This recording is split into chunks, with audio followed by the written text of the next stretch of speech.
My name is Fonda Marshall. I was 29 years old when I learned the man I loved would never truly stand beside me. It happened on my wedding day. I found my father standing alone in a hallway with no seat while 9 people from my fiancé's family sat at the table meant for my parents. Table 1. The front table. The place where the bride and groom's families were supposed to sit. Instead, my parents had been moved to table 14.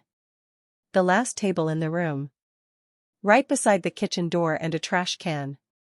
And when I asked Garrett Whitfield why, I heard something that shattered every excuse I had made for him over the last 2 years.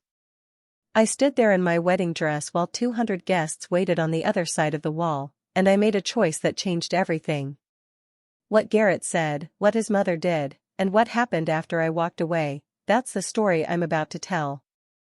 And if this story earns it, don't forget to like and subscribe. Tell me your city and local time in the comments too. I always love seeing where people are watching from. Now let me take you back to the morning of June 14th. The last morning I ever woke up as Garrett Whitfield's fiancée. I grew up in Millfield, Ohio. Small town. Everybody knew everybody. My dad, Dave Marshall, worked as a plumber for 35 years. Same boots. Same truck. Same work ethic every single day. By the time I was old enough to understand money, his knees already hurt. By the time I finished college, his back hurt too. But he never stopped working. Not once. Every evening he came home covered in grease and dirt, washed his hands with that orange soap that smelled like gasoline and oranges, and asked me the same question. What did you learn today, baby girl? My mom, Linda, worked in the cafeteria at Millfield Elementary. She knew every student by name. She knew which kids had allergies, which kids forgot lunch money, and which kids came to school hungry. Those kids always got extra food. Always. We weren't rich. Our house was small. My winter coats were hand-me-downs. The water heater rattled behind my bedroom wall all winter long. But our house was warm. Dinner was always on the table. And my parents never once made me feel poor. Not once. I became a nurse practitioner after college. I worked hard. Paid off my student loans by 28. Built a good life for myself. But everything I became started with Dave and Linda Marshall. I thought any man would be lucky to join a family like mine. I was wrong. I met Garrett Whitfield 2 years before the wedding. His father came into the clinic for a checkup, and Garrett drove him there. I still remember seeing him leaning against the front desk. Tall. Clean-cut. Confident. He smiled at me like he already knew I'd smile back. And I did. We started dating that week. Garrett was charming in a way I wasn't used to. He opened doors. Pulled out chairs. Took me to expensive restaurants where the napkins felt softer than my blankets at home. The Whitfields lived in a different world. They were wealthy. Powerful. Their family owned real estate across half the county. Their name was on buildings, charity plaques, and country club walls. Garrett's mother, Constance Whitfield, ran charity events and sat on nonprofit boards. The first time I met her, she looked me up and down and smiled politely. A community clinic, she said. How interesting. Then she mentioned Garrett's ex-girlfriend. A doctor's daughter. The kind of girl she thought belonged beside her son. Garrett squeezed my hand under the table and whispered, "She'll warm up." She never did. But by then, I loved him. And love makes you ignore things you should run from. Garrett proposed 14 months later. Private room. Candles. String quartet. His mother accidentally happened to be at the same restaurant. I should have noticed the warning signs even then. But I said yes. Because Garrett wasn't always cold. Sometimes he drove 40 minutes just to bring me soup when I was sick. Sometimes he held me like I was the center of his world. And he used to tell me he couldn't wait to call my dad Dad. I believed him. Then wedding planning started. And little by little, I stopped recognizing the man I was marrying. Constance chose everything. The venue. The menu. The decorations. The guest list. My mother once suggested adding her homemade fried chicken as an appetizer. Constance smiled and said, "That's sweet, Linda, but this is a formal dinner, not a potluck." My mother laughed politely. But I saw her hands tighten in her lap. Every time I pushed back, Garrett gave me the same answer. "Let Mom have this one. After the wedding, it'll just be us. Our own rules." I told myself the wedding didn't matter. Marriage mattered. The future mattered. I kept giving in because I thought the real battle came later. I didn't realize those small moments were the battle. The morning of the wedding, I woke up in my childhood bedroom. Sunlight came through the curtains my mom had sewn years earlier. My dress hung by the closet door. Ivory satin. Simple. Beautiful. Constance had wanted me in some designer gown from Columbus. But this dress was mine. One thing she couldn't control. By 10 that morning, I was at the Whitfield Country Club. The place looked unreal. Crystal vases. White flowers everywhere. Gold-trimmed plates. Hundreds of candles. A string ensemble playing in the garden. Everything looked perfect. Too perfect. Guests started arriving. Garrett's side filled the front rows. My side slowly disappeared toward the back. My best friend and maid of honor, Margot, leaned toward me during rehearsal. "Why are your relatives all in the back?" I shrugged it off. Probably numbers. But something already felt wrong. The ceremony itself went smoothly. I walked down the aisle. Garrett looked perfect standing there. Perfect smile. Perfect suit. Perfect posture. That was the problem. I spent so much time admiring the outside that I forgot to look deeper. After the ceremony, while guests headed toward cocktail hour, I slipped into the reception hall to check the seating. I'm a nurse. I check everything twice. The room was beautiful. 20 round tables covered in white and gold. Table 1 sat directly in front of the dance floor. That table was supposed to hold both families. I picked up the first place card. Then the second. Then the third. None of them belonged to my parents. Every seat at table 1 belonged to Garrett's family and their rich friends. My chest tightened. I checked another table. Then another. Then another. I found my parents at table 14. The very last table in the room. Beside the kitchen door. Beside a trash can. The chairs weren't even real reception chairs. They were folding chairs. A dirty service cart sat nearby. The kitchen door swung open every few seconds with loud crashes from dishes and pans. I stared at those place cards. Dave Marshall. Linda Marshall. Next to the garbage. I found the wedding planner near the bar. "Who changed the seating chart?" She blinked nervously. "Mrs. Whitfield adjusted it this morning. She said you approved it." I never approved anything. I stood there trying to breathe. Because suddenly I could see the future clearly. My parents would sit there quietly. My dad would smile and pretend it didn't hurt. My mother would act like she didn't notice the kitchen noise. And Constance would know she could treat them however she wanted forever. Every holiday. Every birthday. Every future family event. My parents would always be table 14. The people hidden in the back so the important guests didn't have to look at them. I thought about my father saving money for months to buy his suit. About my mother sewing lace onto her dress late at night. These people gave me everything. And someone decided they belonged beside a trash can. I went looking for Garrett. I truly believed he'd fix it. I was wrong. I found him in the groomsmen's suite adjusting his cufflinks. "Who moved my parents?" He didn't even look surprised.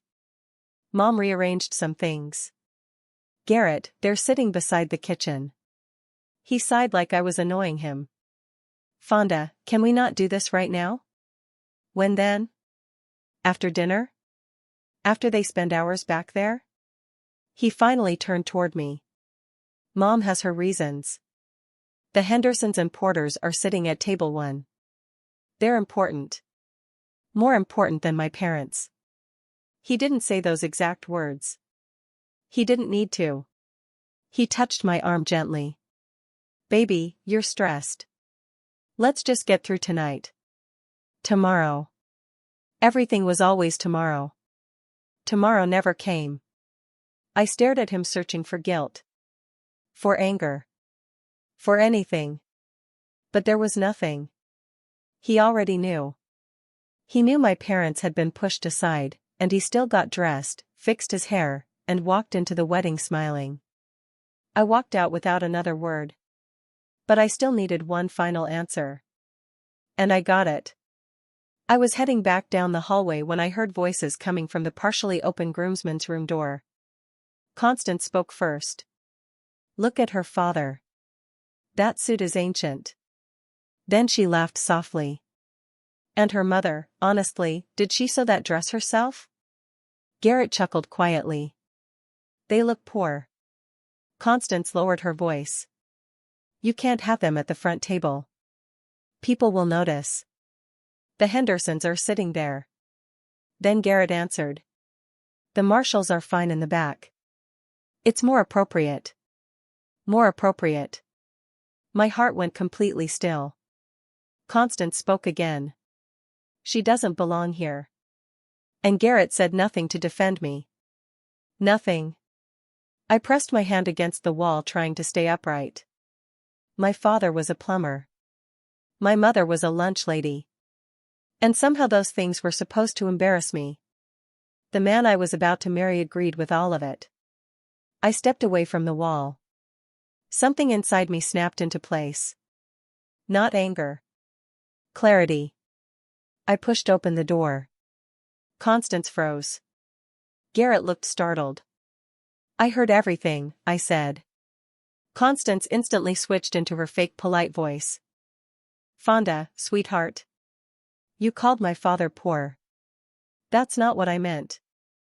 And you, I said, staring at Garrett. You agreed with her. Garrett tried to calm me down. You're emotional. No, I said quietly. I'm finally seeing clearly. Then I walked out. And this time, Garrett didn't follow me. Margot was waiting outside the bridesmaid's room. One look at my face and she knew. I told her everything. Word for word. She listened carefully, then asked one question. What do you want to do? I don't know yet. She nodded. Then she reminded me of something important. The marriage license had not been signed yet. The ceremony wasn't legally binding without it. No signature. No marriage. I stared at her.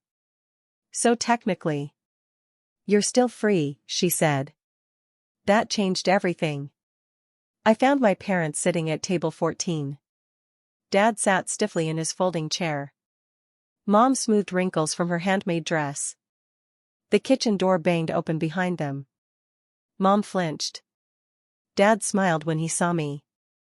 You look beautiful, baby girl. I nearly broke apart right there. Dad, I'm sorry. He held up one hand. I can sit anywhere. No anger. No bitterness. Just love. That somehow hurt even worse. Then I remembered something. My parents had contributed $12,000 toward the wedding. 15 years of savings. That money paid for the dinner every guest was about to eat. And the people who paid for the food were sitting beside the trash. I looked at them. Stay here, I said softly. I'll be back. The reception started. Guests filled the room. Garrett's family sat proudly at the front. My side scattered around the edges. The MC welcomed the Whitfields by name. Nobody mentioned the Marshalls. Then Constance walked past my parents with her friend Vivian. My mother was quietly fixing a loose thread on her sleeve. Constance looked at her dress and smiled. Bless her heart, she said loudly enough for nearby guests to hear. Someone should have bought her a proper dress. Then she added, I suppose people should know their place. My mother looked down. Dad quietly reached under the table and held her hand. And for the first time in my entire life, I saw shame in my father's eyes. Not because he had done anything wrong. Because someone made him feel small. That was the moment I became completely done. Forever. I dragged Garrett behind a column near the dance floor. Your mother just humiliated my mother. What did she say? You know exactly what she said. He rubbed his forehead. Can we please just get through tonight? Go make her apologize. He looked across the room at table 1. At his mother. At the rich guests. At the perfect image. Then he looked back at me and said the sentence that ended our relationship forever. Your parents will be fine. They're tough. That was it. He chose. He chose comfort. He chose appearances. He chose his mother. Now it was my turn. I walked back to table 14 and sat beside my parents. Mom looked confused. Honey, your seat is up front. My family is here, I said. So I'm here. Across the room, Margot watched me carefully. I gave her a small nod. She nodded back. Then I stood up. And walked toward the stage. The room slowly grew quiet as my heels clicked across the hardwood floor. By the time I reached the microphone, almost everyone had stopped talking. I took the mic from the MC. Then I looked out at 200 guests. Crystal glasses. Expensive flowers. White tablecloths. Garrett sitting beside his mother. And my parents hidden in the back. I took a breath. Thank you all for coming today, I began calmly. You came here to celebrate a wedding. But before this night continues, you deserve to know the truth. The room went silent. Most of you know me as Garrett Whitfield's fiancé. But before I was that, and after tonight, I am Dave and Linda Marshall's daughter. I pointed toward the back of the room. My parents are sitting at table 14. Every head turned. All 200 guests looked toward the kitchen door. Toward the folding chairs. Toward the trash can beside my parents. Confusion spread through the room. Then understanding. I continued. This morning, someone changed the seating chart. My parents were removed from table 1 and moved to the last table in the room. I paused. That person was Constance Whitfield. Gasps spread across the room. Constance sat frozen. I looked directly at Garrett. When I confronted my fiancé, he told me not to make a scene. Garrett stood quickly. Fonda. Sit down. He froze.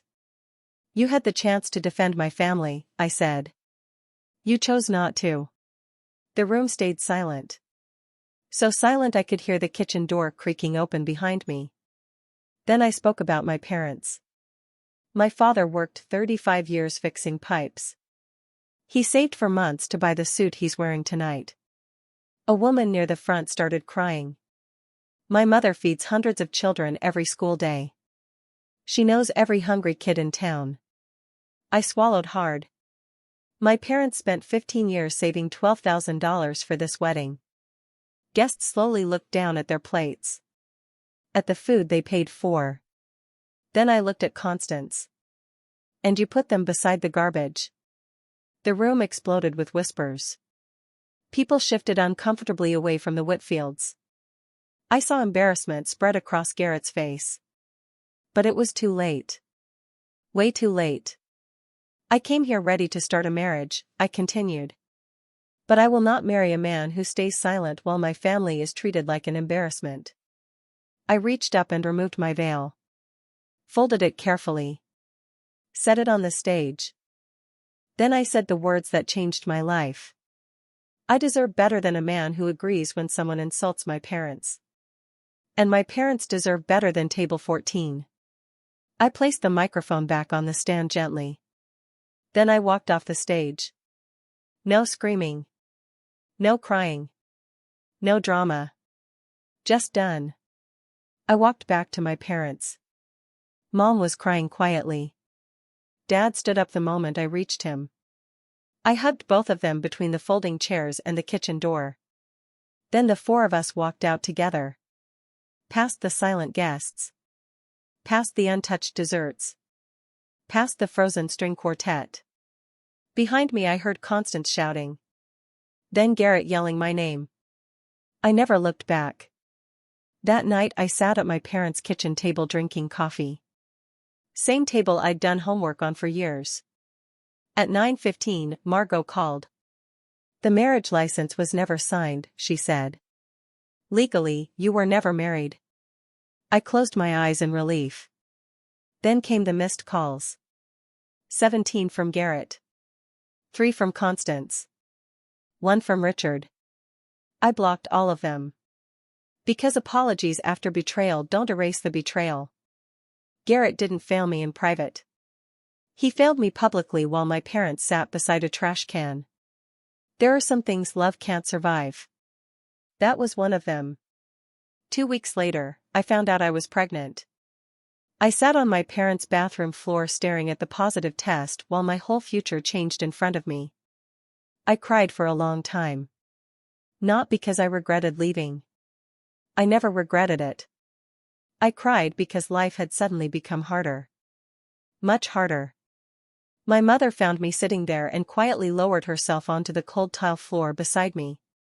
She wrapped an arm around my shoulders. You're not alone, she whispered. And for the first time that day, I believed it. I told Garrett through email. Short. Professional. Simple. I'm pregnant. I'm keeping the baby. All communication goes through lawyers. His responses came fast. First begging. Then threatening. Then blaming me. 3 different versions of the same man. Constance even called my parents' house. Dad answered calmly while I listened nearby. She said, that child is a Whitfield. Dad replied quietly, my daughter has a lawyer. Talk to her. Then he hung up. That was it. No yelling. No fear. Just boundaries. Slowly, the Whitfield's reputation began falling apart. People talked. Because 200 guests had witnessed everything. Business partners pulled away. Constance lost her leadership role at the charity foundation. Nobody publicly attacked them. People simply stopped trusting them. That's how consequences work sometimes. Quietly. A month later, Garrett came to my parents' house asking to speak to me. Dad met him at the front door. I should have stood up for your family, Garrett admitted. Dad looked at him calmly. You should have. Garrett asked to see me. Dad didn't move from the doorway. My daughter made herself clear. Garrett's frustration finally showed. You're going to regret this. Dad answered with words I'll never forget. I'm not keeping anyone out, son. I'm keeping the door. Then he closed it softly. And Garrett walked away. 5 months later, I moved into a small apartment near my parents. It wasn't fancy. Beige carpet. Tiny kitchen. Loud bathroom fan. But it was mine. Dad fixed shelves. Mom sewed curtains. Together, they helped me build a home. Some nights I cried from exhaustion and fear. Being a single mother is hard. Very hard. But hard and wrong are not the same thing. I never doubted my decision. Not once. My daughter, Elise Marie Marshall, was born on a Tuesday morning. 7 pounds, 2 ounces. Beautiful brown eyes. Strong lungs. I gave her my last name. Marshall. The name of a plumber and a lunch lady who spent their whole lives loving people well. Dad held her carefully in his rough hands and stared at her in silence for nearly a minute. Mom took dozens of photos. And for the first time in a long time I felt peace. Real peace. A few weeks later, I received a letter from Richard Whitfield, Garrett's father. He apologized for staying silent. He admitted he saw everything and said nothing. I didn't answer the letter. Maybe he meant it. Maybe he didn't. But I had stopped building my life around hope. This time, I let actions matter more than words. A year later, my life looked completely different. Elise was healthy and happy. I became shift lead at the clinic. My apartment walls filled with family photos. The bookshelf Dad built overflowed with children's books. Garrett got visitation weekends through the court. He always arrived on time. Constance never met Elise. Not because I banned her. Because she refused to respect my boundaries. And that told me everything I needed to know. Every Sunday, we gather at my parents' house for dinner. Same old kitchen table. 6 mismatched chairs. Dad's repaired rocking chair. Mom's old crocheted cushion. My folding chair from the garage. No crystal glasses. No fancy decorations. No place cards. Mom makes fried chicken. The same recipe Constance rejected from the wedding menu. Dad lets Elise steal his glasses. Everyone laughs when she throws spoons on the floor. The wallpaper peels a little near the hallway. The back door still lets in cold air during winter. But every person at that table belongs there. Nobody is hidden. Nobody is ashamed. Nobody sits beside the trash. That little kitchen became my real table one. I'm not telling you this story because every situation is the same. They're not. But if you've ever felt pushed to the back. If someone ever made your family feel small. If you've ever been treated like you should feel lucky just to have a seat at the table. Remember this. The people who truly love you will never ask you to be ashamed of where you come from. And if someone watches your family get disrespected and says nothing, they already made their choice. My name is Fonda Marshall. I'm 30 years old now. I'm a nurse. A mother. Dave and Linda Marshall's daughter. I live in a small apartment with beige carpet and a bookshelf my dad built with his own hands. And my daughter has never sat at a table where she didn't belong. Not once. If this story meant something to you, tell me in the comments. And if you've ever stood up for your family, type table 1.